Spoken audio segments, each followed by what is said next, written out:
അപ്പോൾ ഉച്ച കഴിഞ്ഞപ്പോഴേക്കും കുറച്ചൊരു ആൾക്കാർ വന്നല്ലേ? അടുത്തേക്ക് ഇപ്പോൾ വരും. ഇപ്പോൾ ചോദിക്കണതിനൊക്കെ ആൻസർ പറയണം. വന്നുകൊണ്ടിരിക്കുകയാണ്, ലൈവ് പോയിക്കൊണ്ടിരിക്കുകയാണ്. നമസ്കാരം. എഗെയിൻ ഫ്രോം സ്വിറ്റ്സർലാൻഡ്, ലൂസാൻ അല്ലേ? ലൂസാൻ. ഓക്കെ, 2 ഇരകളെ കിട്ടിയിട്ടുണ്ട്. One mister Peter Kannadan and Wilson Kolenchery Manikyamangalam. Peter Kannadan Kothamangalam.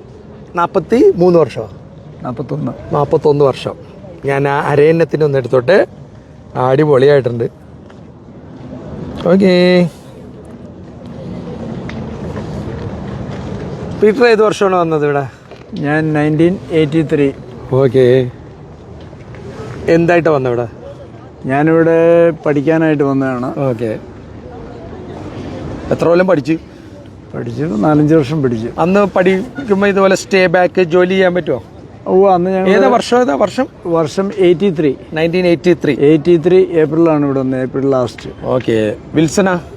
ഞാൻ 2003 ആണ്. കുറച്ച് വൈകിയാണ്. ഓക്കെ, നമ്മളവിടെ ഡിഗ്രി ഒക്കെ കഴിഞ്ഞിട്ട് ഇങ്ങോട്ട് വന്നു. അവിടെ PG അവിടെ തന്നെ ചെയ്തു, നാട്ടിൽ തന്നെ. പീറ്റർ അവിടെ നിന്ന് എന്ത് പഠിച്ചോണ്ടിരിക്കുമ്പോഴോ വന്ന? ഞാൻ ഡിഗ്രി കഴിഞ്ഞു. ഡിഗ്രി തേവരേജ് ചെയ്തല്ലേ? SH അല്ലല്ല, ഡിഗ്രി ഭാരതമാതാ കോളേജ് കാക്കനാട്. ആ സമയത്താണ് ഇങ്ങോട്ട് പോയിരുന്നത്. ഇവിടെ വരുമ്പോ ഒരു സ്വിസ് ഫ്രാങ്ക് എത്ര രൂപയായിരുന്നു അന്ന്? 3 രൂപ. ഇവിടുത്തെ ഒരു സ്വിസ് ഫ്രാങ്ക് 3 രൂപ. 1983 3.5 ഉണ്ടായിരുന്നു. 3.5 രൂപ ഈ 83-ല്. ഇന്ന് ഒരു അന്ന് ജർമ്മൻ മാർക്ക് 3 രൂപയും സ്വിസ് ഫ്രാങ്ക് 3.5 ആയിരുന്നു. 3 രൂപ 50 പൈസ. ഇപ്പൊ സ്വിസ് ഫ്രാങ്കിന് എത്രയാണ്? സ്വിസ് ഫ്രാങ്ക് ഇപ്പോ 99 ഇന്ത്യൻ റുപ്പീസ് ഉണ്ട്. അത് 100 രൂപയോളമായി. ഒരു സ്വിസ് ഫ്രാങ്ക് 100 രൂപയോളമായി. എനിക്ക് മനസ്സിലാവാത്തൊരു ഇമ്പത്താണ് അത്. ഞാനും ദുബായിൽ 79-80 പോകുമ്പോൾ ഒരു ദറാംസ് നാട്ടിലെ 2 രൂപയാണ്. 2 രൂപയില്ല, 1.80 പൈസ. ഇന്നത് 24 രൂപയായി.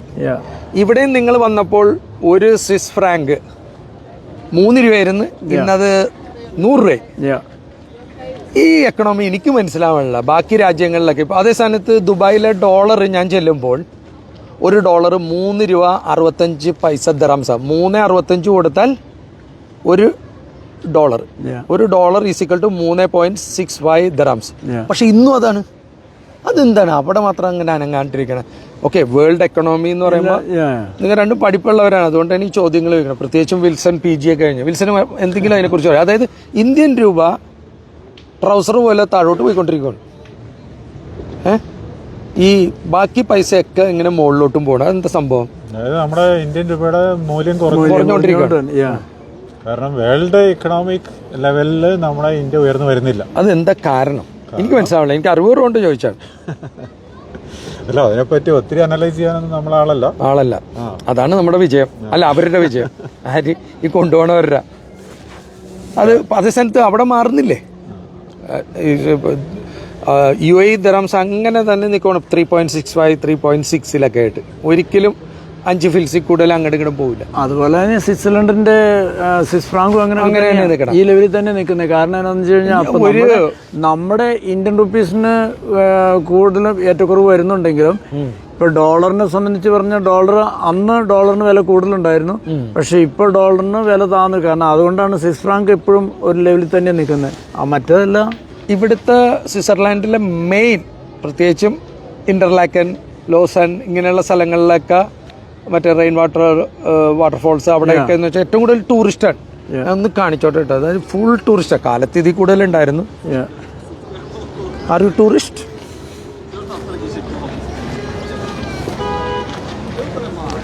നിങ്ങൾക്ക് പറയാട്ടോ. അപ്പം ഇത്രയും ടൂറിസ്റ്റ് ഇവിടെ വരുമ്പോഴേ നിങ്ങൾ അന്ന് കണ്ടത് ഇന്ന് കണ്ടതുമായിട്ട് എന്തെങ്കിലും വൃത്തികേടോ, അതായത് ഇതെങ്ങനെ മെയിൻറ്റെയിൻ ചെയ്യണം? അതായത് ഗവൺമെൻറ് ഇവിടുത്തെ സംഗതികളെല്ലാം വളരെയധികം പക്ക ക്ലിയർ ആയിട്ടാണ് പോകുന്നത്. കാരണം അവർക്ക് ഇവരുടെ രാജ്യം എത്രയും ഡെവലപ്പ് ചെയ്യണമെന്നുള്ള ആഗ്രഹമുണ്ട്. ഓക്കെ, അതുകൊണ്ടാണ് അവർ. പിന്നെ ജനങ്ങളും അതിന് സപ്പോർട്ടീവാണ്. അത് ഇൻഫ്രാസ്ട്രക്ചറിന് കൂടുതൽ ഇമ്പോർട്ടൻസ് കൊടുത്തിട്ടാണ് ഇവർ ഡെവലപ്പ് ചെയ്തുകൊണ്ടിരിക്കുന്നത്. അതായത് ഞാൻ ടൂറിസ്റ്റുകളെ കൂടുതൽ ആകർഷിക്കാൻ വേണ്ടിയിട്ട് എപ്പോഴും ക്ലീൻനെസ്, ഹൈജീൻ ആണ് ഏറ്റവും കൂടുതൽ. ഓക്കെ, അതിന് ഒത്തിരി ഇമ്പോർട്ടൻസ് ഇവർ കൊടുക്കുന്നുണ്ട്. അതോടൊപ്പം തന്നെ മറ്റുള്ള ഇൻഫ്രാസ്ട്രക്ചർ, റോഡ്, ട്രാൻസ്പോർട്ട് സിസ്റ്റം, അതെല്ലാനും ട്രെയിൻ സിസ്റ്റം, അതൊക്കെ വളരെയധികം ഇമ്പോർട്ടൻസ് കൊടുക്കുന്നതുകൊണ്ടാണ് ഈ രാജ്യത്തെ ഹൈജീനിക്കായിട്ടും നന്നായിട്ട് ഇമ്പോർട്ടൻസ് കൊടുക്കുന്നതുകൊണ്ടാണ് ഡെവലപ്പ് ചെയ്തത്. ഇപ്പം നമ്മുടെ നാട് വെച്ച് നോക്കുമ്പോൾ കേരളവും സ്വിറ്റ്സർലാൻഡും ഞാൻ ഒത്തിരി താരതമ്യം ചെയ്യുന്നുണ്ട്. ഇച്ചിരി കാലാവസ്ഥയുടെ വ്യത്യാസം അല്ലാണ്ട് ബാക്കി മൗണ്ടൻ, നമ്മുടെ പശു വളർത്തൽ, കൃഷിയൊക്കെ വെച്ച് നോക്കുമ്പോൾ കേരളം എനിക്ക് മച്ച് ബെറ്റർ ആയിട്ട് തോന്നിയിട്ടുണ്ട്. പ്ലസ് ഇവിടെ ഭയങ്കര എക്സ്പെൻസീവ് ആണ് ശരിക്കും അല്ലേ, ഫുഡായാലും അക്കോമഡേഷൻ ആയാലും ഒക്കെ ദുബായിനെക്കാളിലും നാട്ടിനെക്കാളിലും ഒക്കെ കൂടുതലാണ്, ഭയങ്കര കൂടുതൽ. എന്നാലും ടൂറിസ്റ്റ് ഇങ്ങനെ ഒഴുകുകയാണ്. എന്തുകൊണ്ട് കേരളം നമുക്ക് ഇതുപോലെ ഒന്ന് ടൂറിസം ഡെസ്റ്റിനേഷൻ ഇത്രയും വൃത്തി, ഇതിപ്പോൾ ആ പോയ ഒരു ബോട്ട് ഞാൻ കാണിച്ചിരുന്നു, അതുകൊണ്ട് ഇത് കിടക്കണ ഈ ലോഞ്ചസ് ഒക്കെ ആൾക്കാരെ കൊണ്ടുപോകാനുള്ളതല്ലേ, അതൊരു വലിയ റെയിൽവേ സ്റ്റേഷനാണല്ലേ? അതെ അതെ അതെ, ഇവിടുത്തെ ലുസാനിലെ മെയിൻ റെയിൽവേ സ്റ്റേഷനാണ്. എല്ലായിടത്തോട്ടും ഇവിടുന്ന് ഇന്റർചേഞ്ച് ഉണ്ട്. അതായത് മൊത്തം സ്വിറ്റ്സർലൻഡിലേക്ക് ഇവിടുന്ന് കണക്ഷൻ ട്രെയിനുകളുണ്ട്. ഓക്കെ, അതാണ് അതിന്റെ പ്രത്യേകത. ഓക്കെ, കാലത്ത് നല്ല തിരക്കായിരുന്നു. ഇപ്പൊ എനിക്ക് തോന്നുന്നു എല്ലാവരും ഹോട്ടലിലേക്ക് തിരിച്ചു പോയി തുടങ്ങി അല്ലേ? ഇപ്പൊ വെയിൽ കുറഞ്ഞല്ലോ, വെയിൽ കുറഞ്ഞു കഴിഞ്ഞപ്പോൾ ആൾക്കാരൊക്കെ വീണ്ടും വീടുകളിലേക്ക് മാറി തുടങ്ങി. ഓക്കെ, കുട്ടികൾ ഒക്കെ ആയിട്ട് ആൾക്കാർ ഇങ്ങനെ വന്നുകൊണ്ടിരിക്കുകയാണ്. ഇവിടെ ഈ ടൂറിസം ഇത്ര എക്സ്പെൻസീവ് ആയിട്ടും ഹോട്ടലൊക്കെ ഭയങ്കര എക്സ്പെൻസീവ് ആണ്. മിനിമം ഒരു 10,000-20,000 രൂപയില്ലാണ്ട് ഒരു നോർമൽ ഹോട്ടൽ പോലും റൂം കിട്ടില്ല. അപ്പം അങ്ങനെ വരുമ്പോൾ നമ്മുടെ നാട്ടിലെ എക്കണോമി വെച്ചിട്ട് നമുക്ക് എന്തോരം സാധ്യതകളുണ്ട്. സാധ്യതകൾ ഒത്തിരി ഉണ്ട്. പക്ഷെ അതിൻ്റെയൊക്കെ പ്രശ്നം എനിക്ക് എൻ്റെ ഒരു കാഴ്ചപ്പാടില് നമ്മുടെ പൊളിറ്റിക്സ് ഇതിനകത്ത് ഒരു വലിയ റോള് ഘടകമാണ്. അതായത് രാഷ്ട്രീയ പാർട്ടികളുടെ അതിപ്രസരമാണ് നമ്മുടെ നാട്ടിലെ ഈ ഡെവലപ്മെന്റിന്റെ ഒരു വലിയ തടസ്സം. വിൽസൺ PG ഒക്കെ കഴിഞ്ഞതല്ലേ, ഞാൻ ചോദിക്കുന്ന ചോദ്യത്തിൽ നിന്ന് ഒഴിഞ്ഞു പോകരുത്. ഞാൻ കുഴച്ചിലാക്കാൻ ചോദിക്കുമല്ല. ഇതേ കാലാവസ്ഥ കുറച്ചും കൂടി നന്നായിട്ട് ഇതേ പ്രകൃതി കനിഞ്ഞനുഗ്രഹിച്ച മലകളും കായലുകളും കുളങ്ങളും കാടുകളും സ്വിറ്റ്സർലാൻഡിൽ ഇല്ലാത്ത ഒരു മഹത്തായ ഒരു സംഭവമുണ്ട് നമുക്ക്. കാസർഗോഡ് തൊട്ട് കന്യാകുമാരി വരെയും സമുദ്രം. അതിൽ കോവളം ലോകത്ത് തന്നെ 2ാമത്തെ ബീച്ചൊക്കെയാണ്. മൂന്നാറിൽ ചെന്ന വേറൊരു കാലാവസ്ഥ, തേക്കടി ചെന്ന വേറെ, പിന്നെ വൈൽഡ് ലൈഫ്. പക്ഷെ നമ്മുടെ റോഡുകൾ, നമ്മുടെ ഹോട്ടലിൻ്റെ വൃത്തി, ആൾക്കാർ ടൂറിസത്തിനെ ട്രീറ്റ് ചെയ്യുന്ന ഹർത്താലുകൾ, വൃത്തിയുള്ള ഭക്ഷണങ്ങളില്ല, വൃത്തിയുള്ള സംസ്കാരമില്ല, പിന്നെ പല വിധത്തിലും എങ്ങനെ നമുക്കിപ്പോൾ ഒരു 15 മിനിറ്റ് ഞാൻ വിൽസണെ നമ്മുടെ കേരളത്തിൻ്റെ ടൂറിസം മിനിസ്റ്ററും കൂടെ ആക്കുവാണ്. എന്ത് ചെയ്യാൻ പറ്റും? നമ്മൾ ചെയ്യേണ്ടത് ബേസിക് ആയിട്ടുള്ള ചേഞ്ചുകളാണ് ആദ്യം വരുത്തേണ്ടത്. അതായത് നമ്മുടെ കൊച്ചു കുട്ടികളിൽ നിന്ന് തുടങ്ങണം. അതാണ് ഫസ്റ്റ് തുടങ്ങണം നമ്മുടെ ചേഞ്ചസ്. ഓക്കെ, അതായത് ഒന്ന് സ്ട്രിക്റ്റ് ആയിട്ടുള്ള ഒരു റൂൾസ് ആൻഡ് റെഗുലേഷൻസ്. ഓക്കെ, അത് നമ്മൾ അതെ കുട്ടികളെ തുടങ്ങി നമ്മൾ പ്രാക്ടീസ് ചെയ്തിട്ടുണ്ടെന്നുണ്ടെങ്കിലേ അത് മേളിലേക്ക് അവർ വളർന്നു വരുമ്പോൾ അവരുടെ ജീവിതത്തിൽ അത് അപ്ലൈ ചെയ്യും. അവരിലൂടെ അത് മറ്റുള്ളവരിലേക്കും കാണിച്ചു കൊടുക്കും. അല്ലാതെ അല്ലെങ്കിൽ പിന്നെ നമ്മൾ മരം വളർന്ന്, അതായത് വാഴ കൂമ്പിൽ വളം വയ്ക്കുന്ന ഒരു ഇഫക്റ്റ് ഉണ്ടാവും. കതിരിൽ വളം പറയില്ലേ? പീറ്ററെ, ഇപ്പൊ ഇവിടെ തന്നെ നമ്മൾ വന്നിട്ട് ഒരു ഇത്രയും ടൂറിസ്റ്റ്, എനിക്ക് തോന്നുന്നു വേൾഡിൽ തന്നെ ഇന്റർലാക്കനിലും ലോറസനിലും വരുന്ന ടൂറിസ്റ്റിന് കണക്കില്ല. ആൻഡ് മില്യണേഴ്സും കാശ് പൊടിക്കാൻ വേണ്ടി തന്നെ വരുന്ന സ്ഥലമാണ്. പക്ഷെ ഇവിടെ ഒരു ഒറ്റ കെട്ടിടം, നമ്മളെ വലിയ വലിയ കെട്ടിടങ്ങളൊന്നുമില്ല. പഴയ കെട്ടിടങ്ങളെല്ലാം തന്നെ ആൻറ്റിക്കായിട്ടുള്ള അല്ലേ, വളരെ പുരാതനമായ കെട്ടിടങ്ങളൊക്കെ അങ്ങനെ തന്നെ നിലനിർത്തിയേക്കാണ്. നമ്മുടെ ഫോർട്ട് കൊച്ചിയൊക്കെ ഇടിച്ചു പൊളിക്കുകയാണ്. അതായത് അവർക്ക് അവരുടെ പഴമ നിലനിർത്താൻ വളരെയധികം ആഗ്രഹമുണ്ട്. കാരണം ഈ പഴമ എന്ന് പറയുന്നത് ഒരിക്കലും തിരിച്ചു കിട്ടുകയില്ല. ശരിയല്ലേ? അതെ, പല ബിൽഡിങ്ങും അങ്ങനെ. നമ്മൾക്ക് അതിനുള്ള ബോധമില്ല. നമ്മളെപ്പോഴും എങ്ങനെയാണെന്ന് വെച്ചാൽ പുതിയ കെട്ടിടങ്ങൾ പണിയുക, പുതിയ സംഗതികളെല്ലാം ഡെവലപ്പ് ചെയ്യാനുള്ള ശ്രമത്തിലാണ്. പക്ഷെ ആ പഴമകളോട് ഇവർ കൊണ്ടു കിടക്കുന്ന അവരുടെ മാനസികമായ ഡെവലപ്മെന്റ് ഉണ്ടല്ലോ, അത് ഒത്തിരി വലുതാണ്. അവർ ഇന്നിപ്പം നമ്മൾ അതുപോലെ തന്നെ ഇവരുടെ ഹൈജീൻ. ഞാൻ ഇവിടെ വരുന്ന കാലത്ത് തന്നെ ആദ്യമേ എനിക്ക് ഇഷ്ടപ്പെട്ട 2 കാര്യങ്ങളാണ്. ഒന്ന് ട്രാൻസ്പോർട്ട്, 2 ഇവരുടെ ഹൈജീൻ. ഇത് രണ്ടും എനിക്ക് ഭയങ്കരമായിട്ട് ഇഷ്ടപ്പെട്ടു. ഞാൻ വരുന്ന ഞങ്ങളുടെയൊക്കെ ഏരിയകളിലൊക്കെ ഇപ്പോൾ ബെന്നി വന്നപ്പോൾ പറഞ്ഞില്ലേ, ഈ പീറ്റർ താമസിക്കുന്ന സ്ഥലം വളരെയേറെ നല്ലതാണ്, ഭയങ്കര ഇതൊരു ഭയങ്കര എക്കണോമിക്കൽ നല്ല കാണാൻ ഭംഗിയുള്ള ലാൻഡ്സ്കേപ്പാന്നൊക്കെ പറഞ്ഞില്ലേ, അത് അന്ന് ഞാൻ വരുമ്പോൾ വന്നതിന് ശേഷം ഞാനിപ്പോൾ അവിടെ താമസം തുടങ്ങിയത് 93 അവിടെ ഈ ഗ്രാൻഹെൻ എന്ന് പറഞ്ഞ സ്ഥലത്ത്. അന്നൊന്നും അതിൽ യാതൊന്നും ഡെവലപ്മെന്റ് ഇല്ലായിരുന്നു. അതുപോലെ തന്നെ അവിടെ ഈ ക്രൈസ്റ്റ് ഇല്ലേ, റൗണ്ട് അബൌട്ട് അല്ലെങ്കിൽ ഹൈവേ ഒന്നും വന്നിട്ടില്ല. അതിനുശേഷം വന്നതാണ്. പക്ഷേ എനിക്ക് അതിൽ അഭിമാനമുള്ളൂ. നമ്മളിൽ നിന്ന് ടാക്സ് പിടിച്ചാലും അതിന് എനിക്ക് എപ്പോഴും ഈ രാജ്യത്തോടുള്ള സ്നേഹവും കൂറും അതാണ്. അവര് എല്ലാം നല്ലതിനു വേണ്ടിയാണ് ചെയ്യുന്നത്. ഇവിടെ ഏത് പൊളിറ്റിക്സ് വന്നാലും കൊച്ചു കുട്ടികൾക്ക് മുതൽ അവരുടെ ഒരു സാധനം, അതായത് താഴെ ആരും സിഗരറ്റ് റോഡിൽ വലിച്ചെറിയല്ല. അതുപോലെ തന്നെ സാധനങ്ങൾ, എന്ത് സാധനം റോഡിൽ അവർ ഇടുകയില്ല. ഒരു കുപ്പിയോ അല്ലെങ്കിൽ മറ്റുള്ള സാധനങ്ങൾ നമ്മളെങ്ങനെയാണ് നമ്മൾ പുഴയിലും തോട്ടിലെല്ലാം വലിച്ചെറിയല്ലേ ചെയ്യണേ. അതെ, അങ്ങോട്ടും ഇങ്ങോട്ടും നോക്കിയിട്ട് വലിച്ചെറിയും, നമ്മുടെ ചപ്പും ചവറും കൊണ്ട്. അതാണ് ഇവരുടെ പ്രകൃതി എങ്ങനെ സൂക്ഷിക്കണം, അതാണ് പ്രകൃതി ഇവരോടും അവർ രമ്യപ്പെട്ടു പോകുന്നു. നമ്മുടെ വീട്ടിൽ നമ്മൾ എങ്ങനെ സൂക്ഷിക്കുന്നു അതേ രീതിയിൽ തന്നെയാണ് പബ്ലിക് പ്ലേസും അവർ സൂക്ഷിക്കുന്നു. ഇവിടെ എന്തുകൊണ്ട് ഒരു മലയാളി ഇവിടെ വന്നു കഴിഞ്ഞാൽ ഇവിടുത്തെ നിയമം അവനും ബാധകമാണല്ലോ.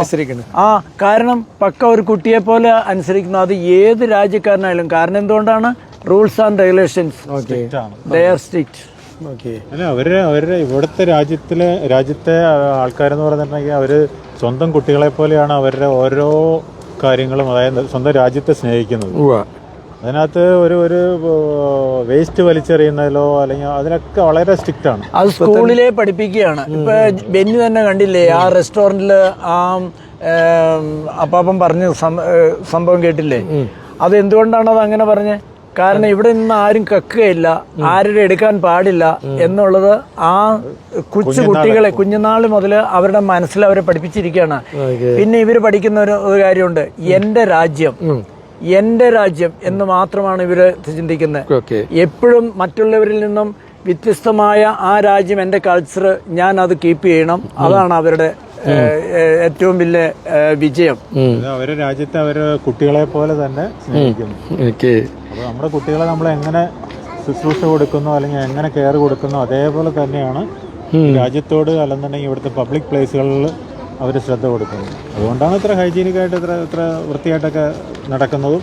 അതുപോലെ തന്നെ ഇവിടുത്തെ രാഷ്ട്രീയക്കാരാണെന്നുണ്ടെങ്കിൽ പൊളിറ്റിക്സിലുള്ളവരാണെന്നുണ്ടെങ്കിൽ അത് ഒന്ന് നമ്മുടെ നാട്ടിൽ എന്ത് പറഞ്ഞാലും ഇപ്പോൾ വിഴിഞ്ഞം തുറമുഖം വരുന്നു, എയർപോർട്ടുകൾ വരുന്നു, വലിയ വലിയ ഫ്ലാറ്റുകൾ വരുന്നു, പ്രൈവറ്റ് പ്രോപ്പർട്ടി എല്ലാം ഭയങ്കര ഡെവലപ്മെൻറ്റ്സാണ്.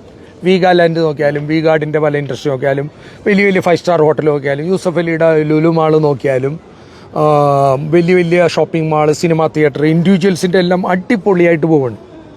പക്ഷേ എന്തുകൊണ്ടാണ് നമ്മുടെ ഇൻഫ്രാസ്ട്രക്ചറായ റോഡും പാലങ്ങളും ഇന്നും ഒരു 50 കൊല്ലം പുറകിലല്ലേ? ഓക്കെ, പുതിയ ഹൈവേ ഒക്കെ വരുന്നുണ്ട്, എന്നാലും 2 വർഷം കഴിയുമ്പോൾ പൊട്ടിപ്പൊളി. ഇപ്പം ഞാനിവിടെ വന്നിട്ട് ഒരു 1500 കിലോമീറ്ററോളം പീറ്ററിനെ കൂടിയൊക്കെ സഞ്ചരിച്ച് കഴിഞ്ഞു. ഒരു സ്ഥലത്ത് വെള്ള വരയില്ലാത്തത്, ഗട്ടറുള്ള സിറ്റി അവിടെ എല്ലാം. ഇപ്പം ഈ ചവിട്ടുപടികളൊക്കെ തന്നെയാണെങ്കിൽ എവിടെയെങ്കിലും ഒന്ന് പൊട്ടിയതോ പൊളിഞ്ഞതോ ഒന്നും കാണാനില്ല. ഇപ്പം ഈ വെള്ളം അതിന്റെ കാരണം എന്താ അറിയോ? അതായത് നമ്മുടെ നാട്ടിലെ ജനങ്ങളെ സ്വാർത്ഥ താല്പര്യങ്ങൾക്ക് വേണ്ടിയിട്ട് കൂടുതൽ പ്രാധാന്യം കൊടുക്കുന്നത്. പബ്ലിക് ഫണ്ട് ആണെന്നുണ്ടെങ്കിൽ പോലും അത് സ്വാർത്ഥതയ്ക്ക് വേണ്ടിയിട്ട് അല്ലെങ്കിൽ സ്വന്തം പോക്കറ്റിൽ എങ്ങനെ പൈസ വരും എന്ന് ഞാനടക്കം ഇവിടുത്തെ ഗവൺമെന്റ് എന്ന് പറഞ്ഞിട്ടുണ്ടെങ്കിൽ ഈ ഗവൺമെന്റ് എന്ന് പറയുന്നത് ഞാനും വിൽസണും പീറ്ററും ഈ നാട്ടിൽ തെരഞ്ഞെടുത്താണല്ലോ. പക്ഷെ ഇവിടുത്തെ പൊളിറ്റിക്സ് പക്ഷേ പ്രശ്നം പൊളിറ്റിക്സിലുള്ള ആൾക്കാര് ഇവിടുത്തെ രാജ്യത്തെയാണ് കൂടുതൽ സ്നേഹിക്കുന്നത്. ഇവിടുത്തെ പൊളിറ്റിക്സിനെ കുറിച്ച് പറഞ്ഞപ്പോഴാണ് ഞാൻ വിളിച്ചത്. ഇവിടെ നമുക്ക് 7 പാർട്ടികൾ അല്ലെ, 7 മിനിസ്റ്ററുകൾ, പിന്നെ കൂടുതലൊന്നുമില്ല. അതുമല്ല ഇവിടെ ആരും തന്നെ 25 കൊല്ലം 30 കൊല്ലം ഒന്നും പോകില്ല. 2-3 കൊല്ലം കഴിയുമ്പോൾ മാറിക്കൊടുക്കും. 2-3 കൊല്ലം കഴിയുമ്പോൾ മാറിക്കൊടുക്കും. പിന്നെ പുതിയ ആൾക്കാർ വരും. പിന്നെ ഇവിടുത്തെ ആളുകൾക്ക് അതിനെപ്പറ്റി മറ്റുള്ളവരെ സെലക്ട് ചെയ്യുന്നത് എങ്ങനെയാണെന്നുള്ളതിന് ഒരു പ്രത്യേക അജണ്ട ഉണ്ട്. അതായത് ഓറിയന്റേഷൻ ഉണ്ട്. അവര് ബോധവാന്മാരാണ് ആരെ തിരഞ്ഞെടുക്കണം, എങ്ങനെ തിരഞ്ഞെടുക്കണം. നമ്മള് ഈ മറ്റുള്ളവർക്ക് എത്ര പാർട്ടി ഉണ്ട് ഇവിടെ? 5-6 ഗ്രീൻ പാർട്ടി, FD, AP, അങ്ങനെ കുറെ 3-5-6 പാർട്ടികളുണ്ട്. വലതുപക്ഷം ഇടതുപക്ഷമൊക്കെ നമ്മുടെ നാട്ടിലെ പോലെയൊക്കെ ഉണ്ട്. പിണറായി സർക്കാരുള്ളപ്പോഴല്ലേ ഇവിടുത്തെ ആ 2 ബസ് ഇങ്ങനെ ലൈനിൽ പോകണുള്ളത് മേടിക്കാൻ ഒരു പ്ലാൻ ഉണ്ടൊക്കെ ഉണ്ടായി. അത് അവിടെ നിൽക്കട്ടെ, അത് പിന്നെ നടന്നില്ല. അതിലോട്ട് ഞാൻ വരുന്നില്ല. പക്ഷെ ലോകം കണ്ടതിൽ ഏറ്റവും നല്ല ബസ്സാണ് വോൾവോ ബസ്. ലോ ഫ്ലോറിന്റെ കേന്ദ്രത്തിന്റെ സഹായത്തോടുകൂടി, സംസ്ഥാനത്തിന്റെ മാത്രമല്ല, കേന്ദ്ര സഹായത്തോടുകൂടി 100-200 വോൾവോ ബസ് ഇറങ്ങിയപ്പോൾ അത് ചാർജ് കൂടുതലാണെന്ന് പറഞ്ഞു. പക്ഷേ ആൾക്കാർ അതിൽ കയറി. കാരണം ആൾക്കാർ കംഫർട്ട് കിട്ടുവാണെങ്കിൽ പൈസ കൊടുക്കും. മെട്രോ വന്നപ്പോഴും ആൾക്കാർ പറഞ്ഞു അതിൽ ആളൊന്നും കയറില്ലെന്ന്. പക്ഷേ അത് കുറച്ച് എക്കണോമി ആക്കി നല്ല ടൈമിൽ ഓടാൻ തുടങ്ങിയപ്പോൾ കൊച്ചി മെട്രോ ഇപ്പോൾ ഭയങ്കരമായിട്ട് തിരക്കാണ്. ലോ ഫ്ലോർ ബസ്സും ഇതാണ്. പക്ഷേ നമ്മുടെ നാട്ടിൽ മാത്രം മെട്രോൻ്റെ തൂണ് പറഞ്ഞിട്ട് അതിപ്പോൾ ഇടിഞ്ഞു പൊളിഞ്ഞുകൊണ്ടിരിക്കുകയാണ്. ഏതായാലും മെട്രോ ട്രെയിന് വലിയ കുഴപ്പം വന്നിട്ടില്ല. പക്ഷേ ഇനിയിപ്പോൾ പുതിയ കൺസ്ട്രക്ഷനൊക്കെ തുടങ്ങിയിട്ടുണ്ട്. ഈ തൂണ് ഇടിഞ്ഞു വീഴുക ഒരു പ്രാവശ്യമല്ല 3-4 പ്രാവശ്യം കൊച്ചി മെട്രോയുടെ തൂണ് ഇടിഞ്ഞു വീണ്. അത് എൻ്റെ കുഴപ്പം കൊണ്ടാണ്, അല്ല ഞാൻ പറയണ നുണയാണോ പീറ്ററെ? അല്ലല്ല. പിന്നെ നമ്മൾ ഈ വോൾവോ ബസ്സെല്ലാം നിങ്ങളും കണ്ടിട്ടുണ്ടാകും. തേവര യാർഡിലൊക്കെ ഇങ്ങനെ പാവലും പടലും ഒക്കെ പിടിച്ച് കാട് പിടിച്ച് ഒരു ബസ്സിന് ഒരു 10 കോടി 12 കോടിയുടെ അത് നമ്മുടെ നികുതി പണമാണ്. സിവിൽ സപ്ലൈസിൽ മുളക് പൊടി അരിയായിട്ട് വരേണ്ടതാണ്. ഇത് മനസ്സിലാക്കാണ്ട് ഇതിൻ്റെ അകത്ത് എന്ത് രാഷ്ട്രീയം? നമ്മുടെ ബസ് 100-200 വോൾവോ ബസ് അവിടെ കിടന്ന് തുരുമ്പിച്ച് പോകുമ്പോൾ, അല്ലെ ഹർത്താലിന് ഒരു 10 KSRTC ബസ് കല്ലെറിഞ്ഞു പോകുമ്പോൾ, അതാണോ ജനാധിപത്യം? അതാണോ ഡെമോക്രസി? ആർക്കാണ് ഈ നഷ്ടം? അത് നമ്മുടെ നാട്ടിലെ ജനങ്ങൾക്ക് തന്നെ. അതായത് അതിൻ്റെ പ്രശ്നം എന്ന് പറഞ്ഞിട്ടുണ്ടെങ്കിൽ നമ്മുടെ നാട്ടിലെ ജനങ്ങൾക്ക് രാഷ്ട്രീയ അതിപ്രസരമാണ് തലയുടെ ഉള്ളിൽ. അല്ലേ, അതിൽ ജനങ്ങൾക്ക് ഒന്നും ചെയ്യാൻ പറ്റില്ലല്ലോ, അധികാരമില്ലല്ലോ. കാരണം നമ്മളൊരു ഏതെങ്കിലും പൊളിറ്റിക്കൽ പാർട്ടീസ് കയറി വന്നു കഴിഞ്ഞാൽ പിന്നെ അവരുടെ അധികാരത്തിന്റെ അവരുടെ തോന്നിവാസമല്ലേ ചെയ്യുന്നത്. ഈ തോന്നിവാസം ചെയ്യണവരെ തന്നെ MBA പഠിച്ചു, എഞ്ചിനീയറിംഗ് പഠിച്ചു. കേരളത്തിലാണ് ഏറ്റവും കൂടുതൽ സംസ്കാരവും സാക്ഷരതയും 100% ലിറ്ററസിയാണ്. പക്ഷെ കഴിഞ്ഞ 50 കൊല്ലമായിട്ട് നിങ്ങൾ ഈ പാർട്ടിക്കാരെ തന്നെ കുറ്റം പറയണ ഈ കൊഞ്ഞാണന്മാരെ മാത്രമേ നിങ്ങൾ തെരഞ്ഞെടുക്കുള്ളൂ. അല്ല, അത് ജനങ്ങൾക്ക് തോന്നണ്ടേ? ഇപ്പൊ ജനങ്ങൾ എന്ന് പറയുന്നത് ഞാൻ എന്റെ മകനും ചേർന്നാണ്. അതിന് ഞാൻ ഉദാഹരണം പറയാം. ഇപ്പൊ നടക്കുന്ന പാർട്ടികൾ, ഇപ്പൊ ഏത് പാർട്ടിയാണെങ്കിലും അവരവർക്ക് തോന്നുന്ന അവരവരുടെ ആളുകളെ ആരെങ്കിലും വിളിച്ച് പിന്നാമ്പുറത്തേക്ക് ജോലി കൊടുക്കുക, അല്ലെങ്കിൽ സ്വാധീനമുള്ളവരെ മാത്രമേ ഇലക്ഷൻ നിർത്തുള്ളൂ. നിങ്ങൾക്ക് ഞാൻ കുറച്ചും കൂടി വ്യക്തമാക്കാൻ കാരണം ഞാൻ ഈ മേഖലയിൽ പഠിച്ചുകൊണ്ടാണ്. ഈ KSRTC ഒക്കെ കൊണ്ടുപോകുന്നത്, KSEB, വാട്ടർ അതോറിറ്റി ഒക്കെ കൊണ്ടുപോകുന്നത് ട്രേഡ് യൂണിയൻ സംഘങ്ങളെ കൊണ്ട് രാഷ്ട്രീയ പ്രവർത്തനം ചെയ്യും. അതാണ് ഏറ്റവും വലിയ പ്രശ്നം. അവരുടെ പോസ്റ്റർ ഒട്ടിക്കുക, അവരുടെ ചോട്ടാ നേതാക്കന്മാർ, ലോക്കൽ സെക്രട്ടറി ഒക്കെ ഈ ട്രേഡ് യൂണിയൻ കളിയാണ്. അതാണ് ഏറ്റവും വലിയ പ്രശ്നം. അതുകൊണ്ട് അവരെ കൂടാതെ നമുക്കൊന്നും ചെയ്യാൻ പറ്റില്ല. അല്ലെങ്കിൽ ഓക്കെ, ഒന്നിച്ച് പ്രവർത്തിക്കുന്നതിന് കുഴപ്പമില്ല, ഇവർക്കെല്ലാം നമുക്ക് ജോലി കൊടുക്കണം, കാര്യം കൊടുക്കണം, അതെല്ലാം ശരിയാണ്. പക്ഷേ നമ്മുടെ പ്രശ്നം എന്താണെന്ന് വെച്ച് കഴിഞ്ഞാൽ ഒരു പാർട്ടിയെ മാത്രം നിർത്തിക്കൊണ്ട് ഒരു ഇലക്ഷന് വേണ്ടിയിട്ട് മാത്രം മറ്റുള്ളവരുടെ അധികാരങ്ങളെയും മറ്റുള്ളവരും പിടിച്ചെടുക്കുക, അല്ലെങ്കിൽ അവർക്ക് വേണ്ടിയിട്ട് എന്തെങ്കിലും ചെറിയ കാര്യങ്ങൾ ചെയ്തുകൊണ്ട്, അതായത് നമ്മൾ പറയില്ലേ വട്ടോനിട്ട് വാള പിടിക്കാന്ന്, അത് തന്നെ, അത്രേ ഉള്ളൂ. സാധാരണ ജനങ്ങൾക്ക് അത് മനസ്സിലാവില്ല. മനസ്സിലായാലും അവരുടെ ബന്ധുക്കൾക്ക് ആർക്കെങ്കിലും ഒരു ജോലി കിട്ടിക്കഴിഞ്ഞു കഴിഞ്ഞാൽ പിന്നെ ആ കുടുംബം മുഴുവനും അവർക്ക് വേണ്ടി ജോലി ചെയ്യും. അത് ഏത് പാർട്ടിയാണെങ്കിലും ഈ പൊതുജനം കഴുത. അതാണ് നമ്മളുടെ കോവിഡ് വന്ന സമയത്ത് വിദേശ മലയാളികൾ, പ്രത്യേകിച്ചും ഗൾഫിലുള്ള മലയാളികളാവട്ടെ, സ്വിസ്സിലുള്ള മലയാളികളാവട്ടെ, കോവിഡ് വന്നപ്പോൾ ലോകം മുഴുവൻ സ്തംഭിച്ചു. ആ സമയത്ത് നമ്മുടെ മലയാളികളൊക്കെ വിദേശത്തു നിന്ന് വളരെ കഷ്ടപ്പെട്ട് എയർപോർട്ടിൽ വന്നു. അപ്പോൾ നമ്മുടെ മുഖ്യമന്ത്രി പത്രസമ്മേളനം നടത്തിയിരുന്നു. ഇന്ന് 5 കോവിഡ് അബുദാബിയിൽ നിന്ന് വന്നു, 3 കോവിഡ് ഇറ്റലിയിൽ നിന്ന് വന്നു, 2 കോവിഡ് അമേരിക്കയിൽ നിന്ന് വന്നു, 1 കോവിഡ് സ്വിസ്സിൽ നിന്ന് വന്നു. അങ്ങനെ പറഞ്ഞപ്പോൾ ഞങ്ങൾ മലയാളികൾ, കാരണം ഞാനും പ്രവാസിയാണെങ്കിലും പിന്നെ ഞാൻ നാട്ടിലാണ് ആ സമയത്ത്, അപ്പം നിങ്ങൾ പ്രവാസി, ഞാൻ നാട്ടിലാണ്. അപ്പം ഈ കുറേ പ്രവർത്തകർ, അല്ലെ അണികൾ, അല്ലെ വോട്ടർമാർ, അല്ലെ സാധാരണ ജനങ്ങൾ പറയുന്നു, പീറ്ററും ബെന്നിയൊക്കെ ഗൾഫിൽ പോയത് നിങ്ങളുടെ കുടുംബം പോറ്റാനല്ലേ, അവർ കാശുണ്ടാക്കാൻ പോയതല്ലേ. അപ്പോൾ ആ ഒരു മരണസമയത്ത് ലോകം നിശ്ചലമായപ്പോൾ, ഇങ്ങനെ നമ്മൾ വിഷമിച്ച് നിൽക്കുമ്പോൾ, ഈ കോവിഡ് എന്നുള്ള ഒറ്റ അസുഖം കാരണം മലയാളികളെ വേർതിരിച്ച് കാണുകയും പ്രവാസികളെ വേർതിരിച്ച് കാണുകയും ചെയ്ത സംഭവം എങ്ങനെ നിങ്ങളെ വേദനിപ്പിച്ചിട്ടുണ്ട് ആ സമയത്ത്? അത് സത്യത്തിൽ നമുക്കെല്ലാം ഭയങ്കര വേദനാജനകമായ ഒരു സംഭവമായിരുന്നു. അല്ല, അത് ഒരു കാര്യം കൂടി ഉണ്ട്, ഇങ്ങനെയും കൂടി പറഞ്ഞു. അതായത് പ്രവാസി മലയാളികൾ പോയേക്കണത് നാടിന് വേണ്ടി അല്ലെന്ന് ചർച്ചകൾ വരെ ഉണ്ടായി നാട്ടിൽ. അതാണ് നമ്മുടെ ആളുകളുടെ മെന്റാലിറ്റിയുടെ ആ പ്രത്യേകതയാണ്, പ്രത്യേകിച്ച് കേരളത്തുകാർക്ക്.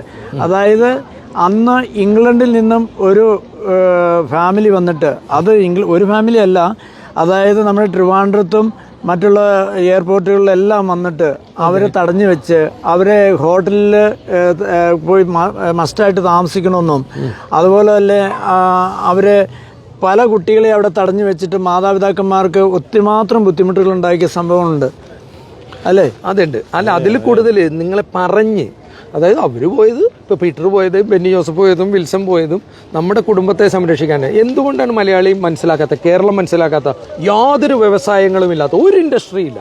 കൃഷിയും നാശം, എല്ലാം നാശം. പ്രവാസി മലയാളികളില്ലെങ്കിൽ, ഗൾഫില്ലെങ്കിൽ പ്രത്യേകിച്ചും, സ്വിസും അമേരിക്കയും കാനഡയും ഒന്നും ഞാൻ തള്ളി പറയുകയല്ല, ഗൾഫില്ലെങ്കിൽ പ്രത്യേകിച്ചും പ്രവാസി മലയാളികളില്ലെങ്കിൽ സത്യം പറഞ്ഞാൽ, നാടൻ ഭാഷ പറഞ്ഞാൽ മലയാളിയുടെ എല്ലിൻ്റെ ഇടയിൽ കുത്തിക്കയറുന്ന ഈ കാറും സൗകര്യങ്ങളും ചിക്കനും തീറ്റയും കള്ളും ഇത് നടക്കുമെന്ന് തോന്നുന്നുണ്ടോ പീറ്ററെ? ഗൾഫിൽ നിന്ന് പണം വന്നുകൊണ്ടിരുന്നപ്പോൾ ഇവിടെ പൊളിറ്റിക്കൽ പാർട്ടീസിനെല്ലാം അവർ വേണമായിരുന്നു, അല്ലേ? നമ്മുടെ നാടിന് അവരെ വേണമായിരുന്നു. ഇവിടുത്തെ ബാങ്കും കാര്യങ്ങളെല്ലാം നാട്ടിൽ നടന്നുകൊണ്ടിരുന്ന എങ്ങനെയായിരുന്നു? പ്രവാസി മലയാളികളുടെ പൈസയായിരുന്നു.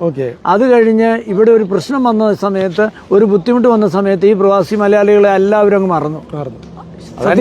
ആ സമയത്താണ് നമ്മൾ തിരിച്ചറിഞ്ഞത്. അന്നേരമാണ് തിരിച്ചറിഞ്ഞ് നമ്മൾ ഈ ബന്ധം, നമ്മുടെ മാനുഷികമായ അല്ലെങ്കിൽ മലയാളികളോടുള്ള ആ ബന്ധം നമ്മൾ പ്രവാസികളാണെന്ന് അന്ന് തിരിച്ചറിഞ്ഞതായിരുന്നു. പക്ഷെ നമ്മൾ ഓരോ രൂപ, ഞങ്ങൾക്കറിയാം, ഈ കഴിഞ്ഞ ഡിസാസ്റ്റർ ഉണ്ടായപ്പോൾ, അതായത് 18 വെള്ളപ്പൊക്കത്തിന് ഞങ്ങളൊക്കെ ഒറ്റ രാത്രി ആ എല്ലാവരും വിളിച്ചു കൂട്ടി. ഞങ്ങൾ ഒരു മീറ്റിംഗ് വിളിച്ചു കൂട്ടിയതിന് ശേഷം ഈ ഒരു ഞങ്ങളുടെ ഓർഗനൈസേഷൻ, ഒരു കളക്ഷൻ ഞങ്ങൾ അതിനു വേണ്ടി രൂപീകരിച്ചു. ഇവിടുന്ന് പണം നാട്ടിലേക്ക് അയച്ചു. അതാണ് രാജ്യസ്നേഹം, സഹോദര സ്നേഹം, മാതൃസ്നേഹം. അതേ ഒറ്റ രാത്രിക്ക് ഞങ്ങളെ കമ്മിറ്റി മെമ്പേഴ്സിനെ എല്ലാം വിളിച്ചു കൂട്ടി. അന്ന് ഞാൻ പ്രസിഡന്റാ കേരള സമാജത്തിന്റെ. അതുപോലെ ഇവിടുത്തെ ഓരോ ഓർഗനൈസേഷനും, ഇപ്പൊ കേളിയാണെങ്കിലും ബി ഫ്രണ്ട്സ് ആണെങ്കിലും, അതുപോലെ എല്ലാ സ്വിസ് മലയാളികള് ഓരോ ഓർഗനൈസേഷനിലും അതേപോലെ ബുദ്ധിമുട്ടി ഇവിടുന്ന് പണം അയച്ചു. എന്നിട്ട് ആ പണം എല്ലാം എവിടെ പോയി? അതിന്റെ കണക്കുകൾ എവിടെ പോയി? അതാണ് നമുക്ക് ചോദിച്ചതിനാണ് എനിക്ക് കേസ് വന്നേക്കണേ. അത് ചോദിച്ചതിന് നമുക്ക് ധൈര്യം ചോദിക്കാം. നമുക്ക് നട്ടിലുണ്ട്. ഞാനും കൂടി കൊടുത്ത പൈസയാണ്, ഞങ്ങൾ കളക്ട് ചെയ്ത് ബുദ്ധിമുട്ടി കൊടുത്ത പൈസയാണ്. അതിന്റെ കണക്കുകൾ അറിയണം. ആ കണക്കുകൾക്ക് ചോദിക്കുമ്പോൾ അത് പിടിച്ച് അവനെ അറസ്റ്റ് ചെയ്യുകയോ അല്ലെങ്കിൽ അവനെ വീടുകളിൽ കുണ്ടകൾ വിട്ട് ആക്രമിക്കുകയോ അല്ല ചെയ്യേണ്ടത്. അതല്ല വേണ്ടത്. അതുകൊണ്ടല്ലേ വയനാട് ചുരൽമടയില് 300ഓളം ജീവൻ പൊഴിഞ്ഞു. ആദരാഞ്ജലികൾ, അതിന് സങ്കടമൊക്കെ ഉണ്ട് നമുക്ക്. പക്ഷെ കഴിഞ്ഞ തവണത്തെ പോലെ നമുക്കൊരു അബദ്ധം പറ്റിയതുകൊണ്ട് ചൂടുവെള്ളത്തിലല്ല ആസിഡിൽ വീണ പൂച്ചയായിരുന്നില്ലേ പ്രവാസികൾ. ഈ പ്രാവശ്യം പ്രവാസികൾ പാർട്ടി ബേസ്ഡ് കുറച്ച് പൈസ വന്നതല്ലാണ്ട് നേരിട്ട് എന്തെങ്കിലും ചെയ്യണം. അതായത് അവിടെ കഷ്ടപ്പെടുന്ന കുഞ്ഞുങ്ങൾക്ക് പഠിക്കാനോ വീട് വെക്കാനോ എന്തെങ്കിലും നേരിട്ട് ചെയ്യണമെന്നല്ലാതെ മുഖ്യമന്ത്രിയുടെ ദുരിതാശ്വാസത്തിൽ കൊടുത്താൽ അതിലൊരു വിശ്വാസമില്ലെന്നുള്ളത് ഒരു വലിയ ധ്വനി എല്ലായിടത്തും എത്തിയില്ലേ? അതുകൊണ്ടാണല്ലോ ഇപ്പൊ കഴിഞ്ഞ പ്രാവശ്യം തെളിവുകളൊന്നും ഇല്ലാതെ വന്നുകൊണ്ടല്ലേ ആളുകൾക്കെല്ലാം അങ്ങോട്ട് വീണ്ടും ചെയ്യാനുള്ള ആ ബുദ്ധിമുട്ടുണ്ടായത്. ഇതില് ഒരു ദുരന്തത്തിൽ എന്ത് കമ്മ്യൂണിസ്റ്റ്, എന്ത് കോൺഗ്രസ്, എന്ത് ക്രിസ്ത്യാനി, എന്ത് മുസ്ലിം, എന്ത് ഹിന്ദു, എൻ്റെ ഒരു ചോദ്യം ഇത്രയേ ഉള്ളൂ. എപ്പോഴും ഭരണാധികാരികൾ അഴിമതിക്കാരായാൽ അല്ലെങ്കിൽ ഒരു ട്രാൻസ്പെറൻസി ഇല്ലാണ്ടായാൽ, ജനങ്ങളോട് സ്നേഹമില്ലാണ്ടായാൽ നമുക്ക് എന്ത് ചെയ്യാൻ പറ്റും? അതാണ് അതാ ആദ്യം വിൽസൺ പറഞ്ഞില്ലേ, ഈഗോ. നമ്മുടെ മനസ്സിൽ വളർന്നു വരുന്ന ഈഗോയാണ്. കാരണം നമ്മുടെ ജനറേഷന് വേണ്ടി എൻ്റെ കുടുംബത്തെ എനിക്ക് എങ്ങനെയോ അല്ലെങ്കിൽ എൻ്റെ പാർട്ടിക്കാരെ എങ്ങനെ വളർത്താം, ഈ പാർട്ടിയിൽ വളർന്ന് നമ്മൾ കാലാകാലം ഈ പാർട്ടി വളർത്തി നമ്മുടെ ഈ രാജ്യത്തെ നശിപ്പിക്കുന്നത് ഒരു സൈഡിൽ നശിക്കുന്നത് നമ്മൾ അറിയുന്നില്ല. പക്ഷെ മറ്റു സൈഡിൽ ഇപ്പൊ ബെന്നി ചോദിച്ച ക്വസ്റ്റ്യൻസിന് എല്ലാം ഉത്തരം അതിൽ തന്നെയുണ്ട്. നമ്മുടെ പാർട്ടിയാണ് നമ്മുടെ ജനങ്ങളെ, പാർട്ടി നല്ലതാണ്, പക്ഷെ ഒരു പരിധി വരെ നമ്മുടെ രാജ്യത്തിനോടുള്ള സ്നേഹം, അതാണ് ഏറ്റവും വേണ്ടത്. ഇവിടെ സ്വിറ്റ്സർലൻഡ് എന്തുകൊണ്ടാണ് ഡെവലപ്പ് ചെയ്യുന്നത് വെച്ച് കഴിഞ്ഞാൽ, ഇവർക്ക് ഇപ്പൊ കഴിഞ്ഞ മാസം ഇവരുടെ ഒരു ഫാദർലാൻഡ് എന്ന് പറഞ്ഞ ഇവിടെ ഒരു ബേത്താഗ് ഉണ്ടായിരുന്നു. അതായത് ബേത്താഗ് എന്ന് തന്നെ പറയണേ, ഇവരുടെ രാജ്യത്തെ പറയണേ ഫാദർലാൻഡ് എന്നാണ്. ആ രാജ്യത്തിന് വേണ്ടി ഫാദർലാൻഡ് ഇംഗ്ലീഷിൽ പറയുമ്പോൾ, അതിനുവേണ്ടി അവരുടെ അന്ന് കുർബാനയിൽ അവർ പ്രത്യേകമായിട്ട് ആ ഫാദർലാൻഡിന് വേണ്ടി പ്രാർത്ഥിക്കുമായിരുന്നു. അങ്ങനെ ഒരു ഡേ അവർക്കുണ്ട്, മനസ്സിലായോ? പ്രാർത്ഥിക്കാനുള്ളൊരു ഡേ ഈ രാജ്യത്തിന് വേണ്ടി. അത് നമ്മുടെ നാട്ടിലുണ്ടോ? നമ്മുടെ നാട്ടിൽ ഇപ്പം ഞാൻ ഇവിടെ വരുന്ന സമയത്ത് എൻ്റെ ഒരു പ്രൊഫസർ എന്നോട് ചോദിച്ചൊരു ക്വസ്റ്റ്യൻ, പറഞ്ഞൊരു സംഭവം, അത് ഇന്നും എൻ്റെ മനസ്സിലുണ്ട്. അതായത് ഈ നിങ്ങളുടെ ഇന്ത്യ എന്ന് പറയുന്നത് യൂണിറ്റി ഓഫ് അത് റിലീജിയന്റെ യൂണിറ്റി ഉള്ള രാജ്യമല്ലേ എന്നോട് ചോദിച്ചു. അപ്പൊ ഞാൻ പറഞ്ഞു, അതെ, ഞങ്ങളുടെ വിഭിന്ന മതങ്ങളുണ്ട്, പക്ഷെ അതിന്റെ യൂണിറ്റി അത് ആ പ്രൊഫസറിന് അന്ന് അറിയാമായിരുന്നു. 83 ആ പ്രൊഫസർ പഠിച്ചു വെച്ചിരുന്നത് അങ്ങനെയായിരുന്നു. ഇന്ത്യയുടെ ആ യൂണിറ്റി, റിലീജിയൻസിന്റെ യൂണിറ്റി. പക്ഷെ അത് ഇന്നുണ്ടോ? അതാണ്. അതുപോലെ തന്നെ ഗാന്ധിജി, ഞങ്ങളുടെ ആ ഒരു വർഷം ഞാൻ ഓർക്കുന്നുണ്ട്, 86 മറ്റ് ഞങ്ങളുടെ ഇയർലി തീം വന്നത് ഗാന്ധിജി ആയിരുന്നു. അന്ന് എനിക്ക് എന്തുമാത്രം പ്രൗഡായിരുന്നു അറിയോ? ഗാന്ധിജിയെ പറ്റിയാണ് അന്ന് ഞങ്ങളുടെ ആ ഒരു വർഷത്തെ തീം ഉണ്ടായിരുന്നത്. പിന്നെ ഞാൻ സ്വിസിൽ വന്നപ്പോൾ കണ്ടൊരു പ്രത്യേകത, വലിയ കൃഷിത്തോട്ടത്തില് വലിയ ബിൽഡിങ്ങിൻ്റെ അടുത്ത്, നല്ല റെസ്റ്റോറൻറ്റിൻ്റെ മുമ്പിൽ, പ്രധാന സ്ഥലങ്ങളിലൊക്കെ നല്ല കൃഷിയിടത്തിൽ വരെയും ഒരു സ്വിസ്സിൻ്റെ ഫ്ലാഗ് വളരെ മനോഹരമായി കയറ്റിയിരിക്കുന്നു.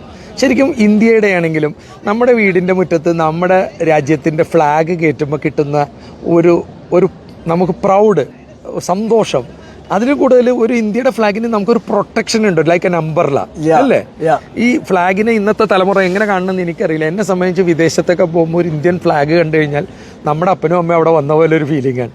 അതെന്താ പറയണേ, മഹാത്മാഗാന്ധി ആരാണെന്നോ ജവഹർലാൽ നെഹ്റു ആരാണെന്നോ ചോദിച്ചു കഴിഞ്ഞാൽ മനസ്സിലാകാത്ത. കഴിഞ്ഞ ദിവസം ഞാനൊരു വീഡിയോ കണ്ടു, അതില് പഴയ ചരിത്രത്തിൽ ചോദിച്ചിരുന്നു നെഹ്റു ആരാണെന്ന് ചോദിച്ചപ്പോൾ സിനിമാടന്റെ പേര് പറഞ്ഞു. അപ്പൊ അതേപോലെ അത് മാത്രമല്ല, ഇപ്പൊ നമ്മുടെ ഈ അടുത്ത കാലത്ത് ഇന്ദിരാഗാന്ധി വരെ ചോദിച്ചു കഴിഞ്ഞാൽ ആളുകൾക്ക് അറിയില്ല, കൊച്ചു കുട്ടികൾക്ക് അറിയില്ല. അതിന്റെ കാരണം എന്താണെന്നറിയോ? ഞാൻ മനസ്സിലാക്കി കൊടുത്തോളം നമ്മുടെ നാട്ടിലെ ആൾക്കാരെന്ന് പറഞ്ഞിട്ടുണ്ടെങ്കിൽ ഒരു വിഭാഗം ആൾക്കാർ അവരുടെ പാർട്ടിയെയും അവരുടെ പ്രത്യയ ശാസ്ത്രത്തെയും മാത്രമേ സ്നേഹിക്കൂ. അതിനങ്ങോട്ട് ന്യായീകരിക്കുക, അതിനുവേണ്ടി ജീവൻ കളയുക എന്നുള്ളത് അവർക്ക് വലിയ പ്രശ്നമില്ല. പക്ഷെ സ്വന്തം രാജ്യത്തോട് അല്ലെന്നുണ്ടെങ്കിൽ സ്വന്തം താമസിക്കുന്ന ആ മാതൃ രാജ്യത്തോട് അവർക്ക് താല്പര്യക്കുറവാണ്. അവരുടെ പാർട്ടിയാണ് വലുത്. അവരുടെ പ്രത്യയ ശാസ്ത്രവും അവരുടെ പാർട്ടിയും അവരുടെ പാർട്ടി അണികളും അവർക്ക് വേണ്ടി. അത് പറഞ്ഞപ്പോഴാണ് എനിക്ക് തോന്നിയത്, വിൽസൺ PG ചെയ്തു, അധ്യാപകനായിട്ട് ജോലി ചെയ്തു, വളരെ കഷ്ടപ്പെട്ട് ഇപ്പോൾ ഇവിടെ എത്തിയിരിക്കുന്നു. ഒരു രാജ്യത്ത് ആറ്റം ബോംബ് ഇടുന്നതിലും നല്ലതല്ലേ അവിടുത്തെ വിദ്യാഭ്യാസം തകർക്കുന്നത്? തീർച്ചയായിട്ടും. അങ്ങനെ നോക്കുമ്പോൾ നമ്മുടെയൊക്കെ കാലത്ത് SSLCക്ക് ഒരു 320 മാർക്ക് മേടിക്കാന്ന് പറഞ്ഞാൽ നമ്മൾ രക്ഷപ്പെട്ട്. ഇന്ന് എല്ലാ പിള്ളേരും A+, B+, ഇങ്ങനെ മാർക്ക് വാരിക്കോരിയെടുത്തിട്ട് 10ാം ക്ലാസ് എന്ന് പറഞ്ഞ ഒരു കടമ്പയാണ്, അത് സംശയം വേണ്ട. അന്ന് പഠിപ്പിക്കണത് വലിയ ഗുണമില്ല കേട്ടോ. നമ്മുടെ വിദ്യാഭ്യാസ രീതി മാറേണ്ടതാണ്. അതിലോട്ട് ഞാൻ വരുന്നതിന് മുമ്പ് 10ാം ക്ലാസ് പാസ്സാവുന്നവൻ അപ്പൻ്റെ പേര്, തൻ്റെ പിതാവിൻ്റെ പേരും പഞ്ചായത്തിൻ്റെ പേരും എഴുതാൻ പറ്റണില്ലെന്ന് പറഞ്ഞാൽ എന്താണ് അതിന് വിൽസന് പറയാനുള്ളത്? വിദ്യാഭ്യാസ നിലവാരം വളരെ താഴ്ന്ന തട്ടിലേക്ക് പോയി എന്നുള്ളതാണ് എനിക്ക് പറയാനുള്ളത്. കാരണം വിദ്യാഭ്യാസത്തിൻ്റെ ആ നിലവാരത്തിനോ അല്പം പോലും പ്രാധാന്യം കൊടുക്കുന്നില്ല. അതായത് റിസൾട്ട് വരുമ്പോൾ എല്ലാവർക്കും A+ അല്ലെന്നുണ്ടെങ്കിൽ എല്ലാത്തിനും 100ൽ 99 മാർക്കും കിട്ടുക എന്നുള്ളത് അത് രാഷ്ട്രീയക്കാരുടെ ഒരു ഹൈലൈറ്റ് ആണ്. ഈ ഞങ്ങളുടെ കാലത്ത് ഇത്ര ജയിച്ചു, അത് തന്നെ. പക്ഷെ ജയിച്ചിട്ട് ഒരു ഗുണം. ബ്രെയിൻ നന്നായാലല്ലേ നമ്മുടെ കയ്യിൽ ഇന്ദ്രിയങ്ങൾ നമ്മുടെ വർക്ക് ചെയ്യുള്ളൂ. ബ്രെയിൻ നല്ലതല്ലെങ്കിൽ എന്ത് ചെയ്യും? അത് ബ്രെയിൻ ഡാമേജ് ആവാതെ നമ്മൾ നോക്കുക. അതിന് ഏറ്റവും വേണ്ടത് എന്നാന്ന് വെച്ച് കഴിഞ്ഞാൽ നല്ല വിദ്യാഭ്യാസം കൊടുക്കുക. അവിടെയൊക്കെ പ്രത്യേകത എന്ന് പറഞ്ഞിട്ടുണ്ടെങ്കിൽ ഞാൻ നേരത്തെ പറഞ്ഞല്ലോ, ഈ പാർട്ടിക്കാര് ഏത് പാർട്ടി ഭരിച്ചാലും ആ പാർട്ടി ഭരിക്കുന്ന സമയത്ത് അവരുടെ പ്രത്യയ ശാസ്ത്രത്തിനും അവരുടെ പാർട്ടിയുടെ കാര്യങ്ങൾക്ക് വേണ്ടി മാത്രമേ കൂടുതലും പൈസ കൊടുക്കുള്ളൂ. ഈ പ്രവാസികളുടെ പൈസ വന്നു മുഴുവനും അതിന് വേണ്ടിയിട്ടുള്ള ചെലവാഴ്ച പാർട്ടിക്ക് വേണ്ടി. അതാ പറഞ്ഞു എന്നുള്ളത് സ്പഷ്ടമാണ്. കാരണം ഇവിടുന്ന് പോകുന്ന കുട്ടികൾക്ക് പുറമെ രാജ്യങ്ങളിൽ പോകുമ്പോൾ ആ ലെവലിൽ പഠിക്കാൻ പറ്റുന്നില്ല. ഭൂരിഭാഗം ചെറുപ്പക്കാരും നാട് വിടുന്നു. കഴിഞ്ഞ ഒരു 5 തൊട്ട് 10 വർഷമായിട്ട് ആയിരക്കണക്കിന് പിള്ളേർ എങ്ങോടെങ്കിലൊക്കെ കാനഡ, ഓസ്ട്രേലിയ, മാൾട്ട, കീൾട്ട, ബെർലിൻ, ജർമ്മനി, ജർമ്മൻ പഠിക്കൂ, രക്ഷപ്പെടൂ എന്നുള്ളതാണ്. ഇതെന്താണ് നിങ്ങൾക്കൊക്കെ അതിൽ നിന്ന് തോന്നുന്നത്? ഒരു രാജ്യത്തിന്റെ ഉന്നമനം അതാണോ? ഇതുങ്ങളൊക്കെ തിരിച്ചു വരുമോ? അല്ല, ഒന്ന് അതിന്റെ വശം എന്ന് പറഞ്ഞിട്ടുണ്ടെന്നുണ്ടെങ്കിൽ നമ്മുടെ നാട്ടിൽ പഠിക്കുന്ന കുട്ടികൾക്ക് യാതൊരു ഉറപ്പുമില്ല അവിടെ പഠിത്തം കഴിയുമ്പോൾ ഒരു ജോലി കിട്ടും എന്നുള്ളത്. അത് ഒന്ന്. പിന്നെ നമ്മുടെ നാട്ടിലെ വിദ്യാഭ്യാസത്തിൻ്റെ നിലവാരം കുറഞ്ഞു എന്നുള്ളത് ഞാൻ നേരത്തെ സൂചിപ്പിച്ച പോലെ അത് 2. പിന്നെ നമ്മുടെ നാട്ടിൽ നേരത്തെ പറഞ്ഞല്ലോ, പാർട്ടിക്കും പാർട്ടിയുടെ പ്രത്യയശാസ്ത്രങ്ങൾക്കുമാണ് കൂടുതൽ പ്രാധാന്യം കൊടുക്കുന്നത്. അവരുടെ കൂടെ നിൽക്കാത്തവർക്ക് അവർക്ക് യാതൊരു ചാൻസും ഇല്ല. അപ്പോൾ എത്രയും വേഗം നാട് വിട്ട് പോകാന്നുള്ളതാണ്. അപ്പോൾ മറ്റുള്ള രാജ്യങ്ങളിൽ ചെന്നിട്ടുണ്ടെങ്കിൽ എങ്ങനെയെങ്കിലും ഒരു കോഴ്സ് പഠിച്ചിട്ടുണ്ടെങ്കിൽ തീർച്ചയായിട്ടും ജോലി കിട്ടും എന്നുള്ളത് ഒരു സംശയമില്ല. പിന്നെ മാത്രമല്ല ബെന്നി, ഈ നാട്ടിൽ നിന്നും നമ്മുടെ ഇന്ത്യയിൽ നിന്നും വെളിയിലേക്ക് വരുന്ന കുട്ടികൾക്കെല്ലാം ആകർഷണീയമായ പല കാര്യങ്ങളുമാണ് മറ്റു രാജ്യങ്ങളിൽ നടക്കുന്നത്. ഇപ്പൊ ബെന്നിയെ വന്നപ്പോൾ പല കാര്യങ്ങളും ഇവിടെ ആകർഷിച്ചില്ലേ? നമുക്ക് എന്ത് വേണം, എന്ത് ചെയ്യണം എന്നുള്ളത് നമുക്ക് ഓട്ടോമാറ്റിക്കായിട്ട് നമ്മുടെ തലയിൽ വരും. കാരണം എന്താ, ഇവിടെ അനുകരിക്കുന്ന ഈ രാജ്യത്തെയും ഈ നിയമത്തെയും അനുകരിക്കുന്ന നമ്മൾക്ക് ശാശ്വതമായ ഒരു ജീവിതം, ഒരു ലൈഫ് ഇവിടെ കിട്ടുമെന്ന് നമ്മളെ ആകർഷിക്കുകയാണ് അല്ലേ? അതാണ് ഇവിടുത്തെ ഏറ്റവും പ്രധാനമായ ഒരു കാര്യം. കറപ്ഷൻ ഇല്ലാത്ത ഒരു രാജ്യം, സുന്ദരമായ ഒരു രാജ്യം. നമ്മൾ ആരാണ് ഒരു തുണി തേച്ച് ഉടുത്ത അതായത് അലക്കിയ തുണി എടുക്കാൻ ഇഷ്ടപ്പെടാത്തവർ ആരെങ്കിലും ഉണ്ടോ? ഉണ്ടാവില്ല. ഇല്ല. മുഷിഞ്ഞ തുണി എടുക്കാൻ ആഗ്രഹം ആരെങ്കിലും കാണിക്കാറുണ്ടോ? അപ്പോൾ അതുപോലെയാണ് ഇവിടെ അലക്കി തേച്ച തുണിയാണ് എല്ലാവരും എടുക്കാൻ, ദിവസവും അലക്കി തേച്ച തുണി എടുക്കാനാണ് അവർക്ക് ആഗ്രഹം.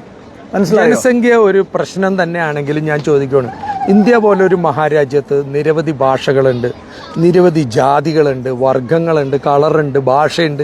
ഇതൊക്കെ ഉണ്ടെങ്കിലും ഞാൻ ഒറ്റ ചോദ്യം, എന്തുകൊണ്ട് ദുബായും സ്വിറ്റ്സർലാൻഡും കാനഡയും അമേരിക്കയൊക്കെ വളരുമ്പോൾ അവിടെയും അതിൻ്റെതായ ദോഷങ്ങളൊക്കെ ഉണ്ടെങ്കിലും കഴിഞ്ഞൊരു 15 കൊല്ലമായിട്ട് നമ്മുടെ കേരളം നമ്മളെ ഭയപ്പെടുത്തുന്നില്ലേ?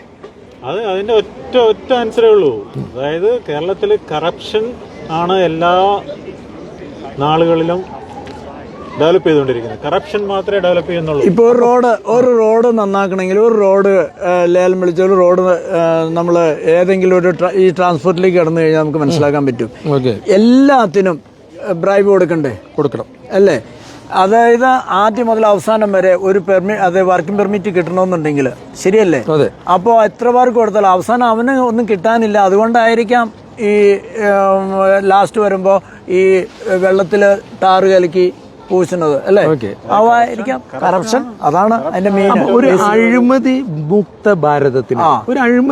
ഭാരതത്തിനായി പ്രത്യേകിച്ച് ഒരു അഴിമതി മുക്ത കേരളത്തിനായി എന്താണ് വിൽസന് ചുരുങ്ങിയ വാക്കുകളിൽ എങ്ങനെ നമുക്കതൊന്ന് മാറ്റിയെടുക്കാൻ പറ്റും? How we can bring transparency without corruption in democracy?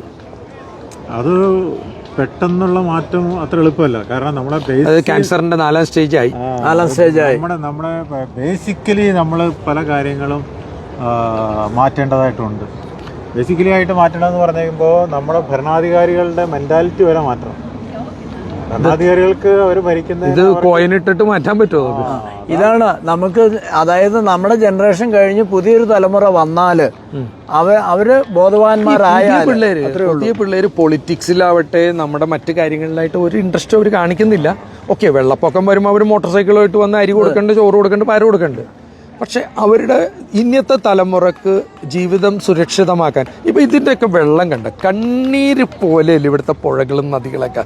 നമ്മുടെ ആലുവപ്പുഴയിലൊക്കെ വെള്ളം അല്ലേ, ഇതെന്താ ക്രിസ്റ്റൽ ക്ലിയർ എന്നാണ് ഇനി പറയുന്നത്. പക്ഷെ ഒരു കാര്യമുണ്ട്, ഇവിടെ ഒരു സാധനം വലിച്ചെറിഞ്ഞു കഴിഞ്ഞാലുണ്ടല്ലോ, ഇവിടെയെല്ലാം ക്യാമറകളുണ്ട്, പോലീസുകാരുണ്ട്.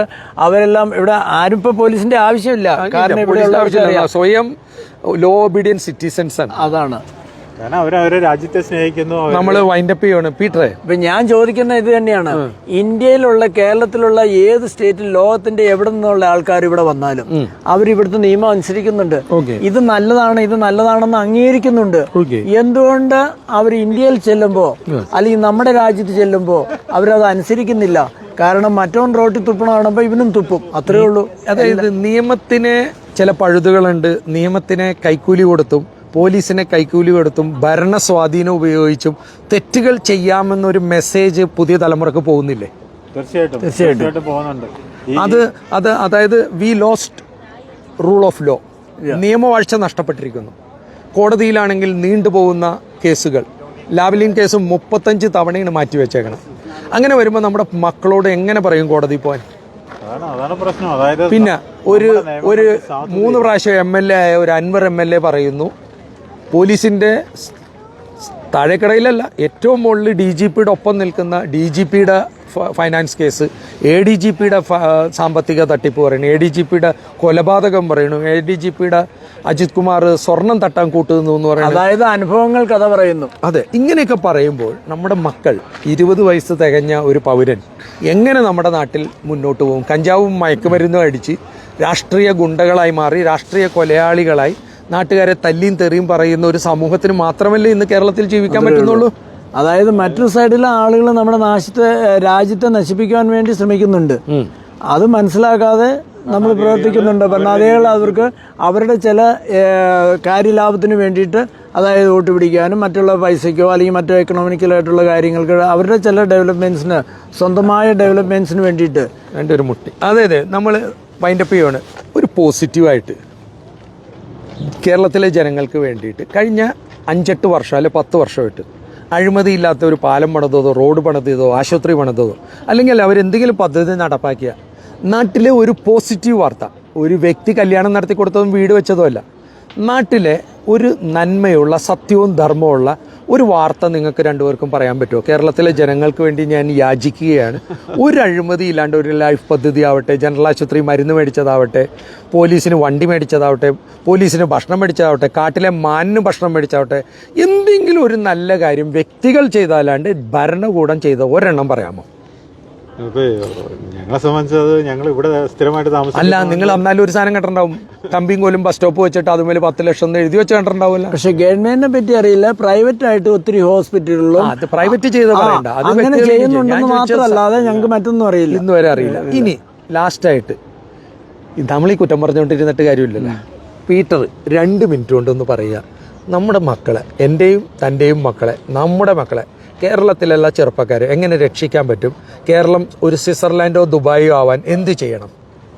നമ്മളുടെ ഇപ്പോഴത്തെ ജനറേഷൻ ഒന്നും ചെയ്യാൻ സാധിക്കില്ലെന്ന് എനിക്ക് തോന്നുന്നത്. കാരണം ഇനിയുള്ള ജനറേഷനെ നമ്മൾ ബോധവാന്മാരാക്കുക, നല്ലൊരു വിദ്യാഭ്യാസം, സംസ്കാരം ഇതെല്ലാം കെട്ടിപ്പടുക്കുക. ഇതൊക്കെ നമുക്കുണ്ടല്ലോ, സംസ്കാരവും ഇതൊക്കെ. അപ്പൊ അത് സംസ്കാരം നമ്മുടെ സംസ്കാരം പോരാ, നമ്മുടെ പഴയ സംസ്കാരത്തെ നിലനിർത്തുന്നില്ലല്ലോ നമ്മള്.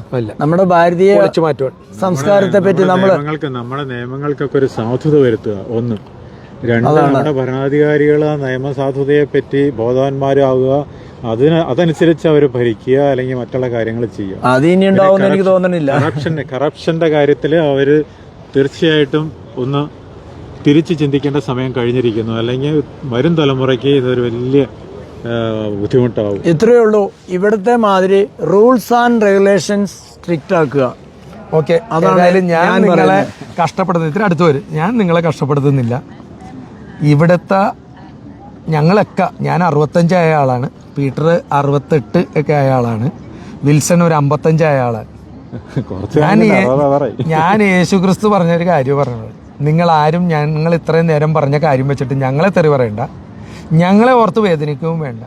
വരും തലമുറ, നമ്മുടെ മക്കൾ, നമ്മുടെ തലമുറ എങ്ങനെ ജീവിക്കും, എന്തോരം ദുരിതം അനുഭവിക്കേണ്ടി വരും, അതിൽ നിന്ന് എങ്ങനെ രക്ഷപ്പെടാമെന്ന് യേശുക്രിസ്തു പറഞ്ഞൊരു വചനം പറഞ്ഞുകൊണ്ട് ഞാൻ അവസാനിപ്പിക്കുകയാണ്. നിങ്ങളാരും ഞങ്ങളെ ഓർത്ത്, എന്നെ ഓർത്ത് കരയേണ്ട, നിങ്ങളെയും നിങ്ങളുടെ മക്കളെയും ഓർത്ത് കരയുക. അത് ഇത്രയേ ഉള്ളൂ. ഞങ്ങൾക്ക് വേണ്ടിയിട്ടല്ല ഇത് ഞങ്ങൾ സംസാരിച്ചത്, നമ്മുടെ ഉള്ളിലുള്ള ആഗ്രഹങ്ങൾ പ്രകടിപ്പിച്ചു എന്ന് മാത്രം. ഒരു നാളേക്ക് വേണ്ടിയിട്ട് നന്മയുടെ ഒരു പ്രതീകമായിട്ടാണ്. അങ്ങനെ ഒരു ജനറേഷൻ വളർന്നു വന്നാൽ നാളെ ഞങ്ങളല്ലെങ്കിൽ ഞങ്ങളുടെ ആത്മാവ് സന്തോഷിക്കും. അത്രയേ ഉള്ളൂ. Thank you. അപ്പോൾ ഇത് ഇത്രയും മനോഹരമായ സ്വിറ്റ്സർലാൻഡ് കേരളവുമായി തീരാൻ നമുക്ക് പ്രാർത്ഥിക്കാം, പ്രവർത്തിക്കാം. വെറും പ്രാർത്ഥന മാത്രം പോരാ, സുന്ദരമായ സ്വിറ്റ്സർലാൻഡ്, സുന്ദരമായ ഒരു കേരളവും ഉണ്ടാവാൻ ഈ ആയുസ്സിൽ ഈ തലമുറക്ക്, ഈ പുതിയ തലമുറക്കാവട്ടെ എന്ന് പ്രാർത്ഥിച്ചുകൊണ്ട് നിർത്തുന്നു. നന്ദി, നമസ്കാരം, ജയ് ഭാരത്.